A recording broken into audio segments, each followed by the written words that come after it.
बिहार के नतीजों ने बीजेपी को जीत का जश्न मनाने का बड़ा मौका दे दिया है।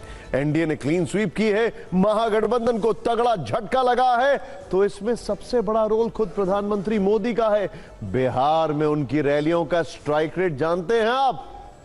90%, उससे ज्यादा। और जब शाम को पीएम बीजेपी मुख्यालय पहुंचे तो वहां मौजूद कार्यकर्ता ने नेताओं ने उनका फूल मालाओं से स्वागत किया है। पीएम मोदी ने भी गमछा लहराकर लोगों का अभिनंदन किया। पीएम मोदी ने चुनावी रैलियों के दौरान भी गमछा लहराकर बिहार की जनता को बड़ा संदेश दिया था। इसके बाद जब वो मंच पर स्पीच देने के लिए आए तो संबोधन की शुरुआत छठी मैया की जय के साथ किया। उन्होंने कहा कि बिहार की जनता ने गर्दा उड़ा दिया है। यह भी बोले कि आज बिहार की जनता ने मखाने की खीर बनाना पक्का कर दिया है। पीएम मोदी ने मंच से ही फिर एक बार एनडीए सरकार का नारा लगाया। इसके बाद महागठबंधन में शामिल आरजेडी कांग्रेस पर चुन चुन कर प्रहार किए। प्रधानमंत्री मोदी के संबोधन के कुछ बड़ी बातें इस तरह से हैं। उन्होंने क्या कहा, आइए देखते हैं। बिहार के लोगों ने वोटिंग के सारे रिकॉर्ड तोड़ दिए, ये कहा उन्होंने। बिहार की जनता ने चुनाव आयोग पर विश्वास मजबूत किया है। फिर बिहार के युवाओं ने भी मतदाता सूची के शुद्धिकरण को जबरदस्त तरीके से सपोर्ट किया है, यानी एक तरह से एसआईआर पर मोहर लगा दी है। पीएम ने कहा कि लोगों ने जंगल राज वाले पुराने और सांप्रदायिक एमवाय फॉर्मूले को ध्वस्त कर दिया है। उन्होंने इसके साथ ही एमवाय का नया फॉर्मूला भी दिया। एमवाय का मतलब है महिला और युवा। उन्होंने लालू की पार्टी के बारे में कहा कि आरजेडी को सांप सूंघ गया है। कांग्रेस पर कटाक्ष किया कि कांग्रेस मुस्लिम लीगी माओवादी हो गई है। बिहार में परजीवी पार्टी बन चुकी है। इसके बाद पीएम मोदी ने सबसे तीखा हमला किया और कहा कि कट्टा सरकार बिहार में कभी नहीं लौटेगी। अंत में बंगाल को लेकर भी बड़ी लकीर खींचने की कोशिश की। कहा कि गंगा बिहार से बंगाल की तरफ बहती है। बिहार ने बंगाल विजय का रास्ता बनाया है। बंगाल से भी जंगल राज को खत्म करेंगे। एक बार सुनते हैं पीएम मोदी के संबोधन की बड़ी बातें।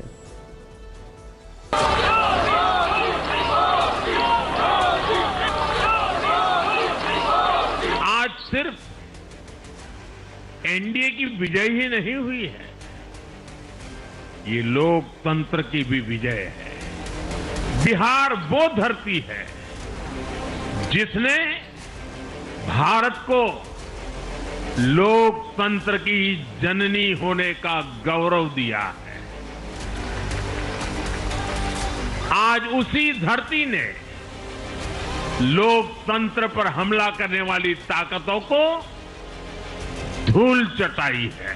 कांग्रेस मुस्लिम लीगी माओवादी कांग्रेस यानी एमएमसी बन गई है कि कांग्रेस के नामदार तालाब में डुबकी लगाकर बिहार चुनाव में खुद डूबने और दूसरों को डुबेने की प्रैक्टिस कर रहे हैं। बिहार ने ये सुनिश्चित किया है बिहार की महान भूमि पर फिर कभी जंगल राज की वापसी नहीं होने वाली। बिहार ने बंगाल में भाजपा की विजय का रास्ता भी बना दिया है।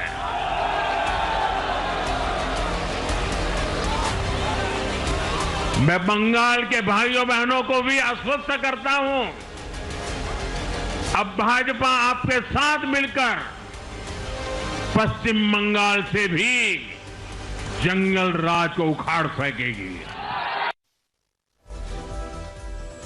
देखिए यहां पर अब आपको दिखाते हैं हम अपनी एलईडी पर बड़ी बड़ी बातें क्या है। यहां पर मुझे लगता है शायद आपको जिप कट करना पड़ेगा। आइए जरा बिहार में देखिए, सबसे पहले मैं आपको दिखाता हूं यहां पर इंटरेस्टिंग क्या है वो आपको समझना जरूरी है। सबसे पहले शुरुआत करते हैं, ये देखिए जरा 243 सीट आपने देखी, वोट मीटर देखते हैं यहां पर वोट मीटर क्या कह रहा है यह समझना जरूरी है। यह देखिए अब आप 2020 से 2025 के बीच में क्या ट्रांजिशन हुआ है।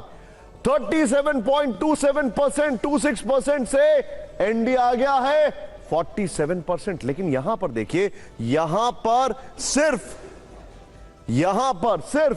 1.23%, ये 36% पर है और 37.23% पर आ गए। अन्य 25.51 से 13.4 पर आ गए हैं। यानी यहां का जो लॉस है ये यहां ट्रांसलेट हुआ है। और ये बड़ा इंटरेस्टिंग है, ये बड़ी इंटरेस्टिंग बात है। 3.6% जन स्वराज पार्टी को मिला। ये एक और अपने आप में इंटरेस्टिंग फैक्टर है। लेकिन अब यहां पर गठबंधन की पिक्चर देखते हैं, क्योंकि ये बड़ा इंटरेस्टिंग है।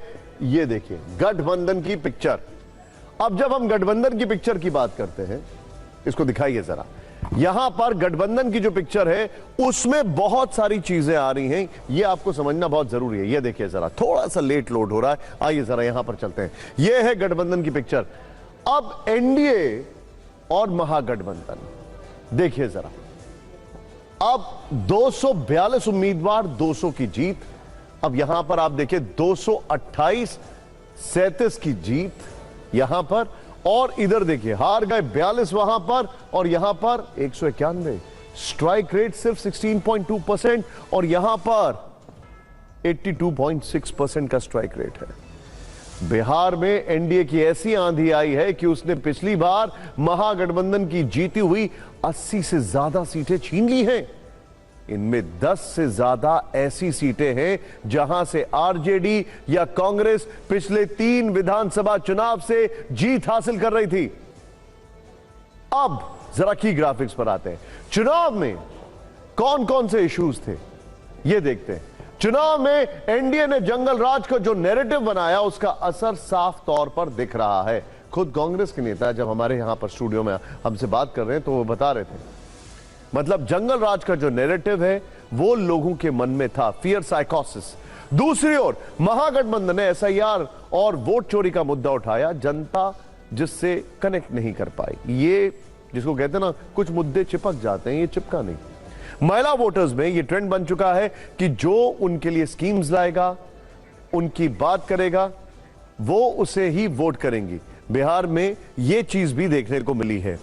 अब देखिए यहां पर कुछ फैक्ट्स ऐसे हैं जो आपको समझाना बहुत जरूरी है। जो बड़ी बातें हैं वो देखते हैं। यहां पर क्या क्या चीजें हैं जहां पर हमारे लिए समझ। ये देखिए जरा, पहली खबर, एनडीए की प्रचंड जीत हुई, डबल सेंचुरी ऐतिहासिक है। ये देखिए नंबर 1, मायने पीएम मोदी सीएम नीतीश की जोड़ी पर पूर्ण विश्वास है। ये देखिए अब आगे आइए। दूसरी, अब बिहार चुनाव में बीजेपी की सबसे बड़ी जीत हुई है। ये अनप्रेसिडेंटेड जीत, अनप्रेसिडेंटेड। पीएम मोदी के चेहरे पर वोट है और शाह नीति सुपर हिट है। इसके बारे में डिटेलिंग हम आपको आगे भी करेंगे, किस तरीके से गृह मंत्री अमित शाह की जो माइक्रो से लेकर मैक्रो मैनेजमेंट था वो एकदम कामयाब रहा। तीसरी, नीतीश कैबिनेट के ज्यादातर मंत्री चुनाव जीते। बिहार में एंटी इनकम्बेंसी फैक्टर नहीं था, बल्कि प्रो इनकम्बेंसी में वो तब्दील हो चुका है। यह भी एक फैक्टर हमारे सामने है। फिर देखिए चौथी बड़ी खबर, चिराग पासवान का स्ट्राइक रेट शानदार रहा।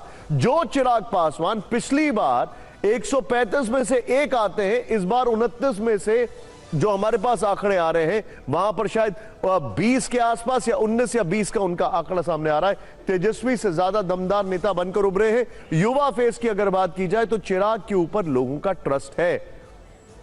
पांचवी चीज, तेजस्वी और राहुल की जोड़ी फेल हुई, तेज प्रताप भी हारे। अब यहां पर इंटरेस्टिंग फैक्टर क्या है? इंटरेस्टिंग फैक्टर यह है कि जनता में जंगल राज का डर कायम है, यानी वो जो फियर साइकोसिस है उसको तेजस्वी नहीं साफ कर पा रहे। छठी बात, जनता ने कांग्रेस को रिजेक्ट कर दिया है। वोट चोरी और खतरे में संविधान मुद्दा नहीं चला है।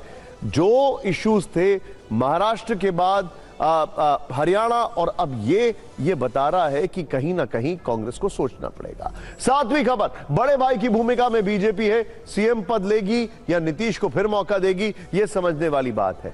लेकिन बिग ब्रदर का रोल यहां पर प्ले कर रही है। अब दिल बड़ा है, क्या है? एक और बड़ी बात, प्रशांत किशोर की जनसुराज का खाता नहीं खुल पाया।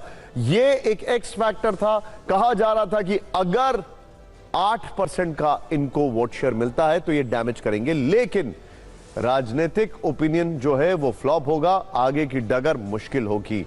यहां पर ये हमारे सामने कुछ फैक्टर्स हैं। एक और चीज जो आपको दिखाने वाले हैं वो देखिए, 9वीं खबर। 9वीं खबर, सीमांचल में एआईएमआईएम को 5 सीटों पर जीत मिली। ये एक बड़ा फैक्टर है। मुस्लिमों को तेजस्वी से ज्यादा ओवैसी पर भरोसा था। इसमें एक बड़ा फैक्टर यह है कि तेजस्वी ने सिर्फ 18 मुस्लिम कैंडिडेट्स को टिकट दिया था और ओवैसी की अगर बात की जाए, वहीं पर कंपेयर अगर इसको यादव कैंडिडेट्स को वोट की बात की जाए तो वो 53 था।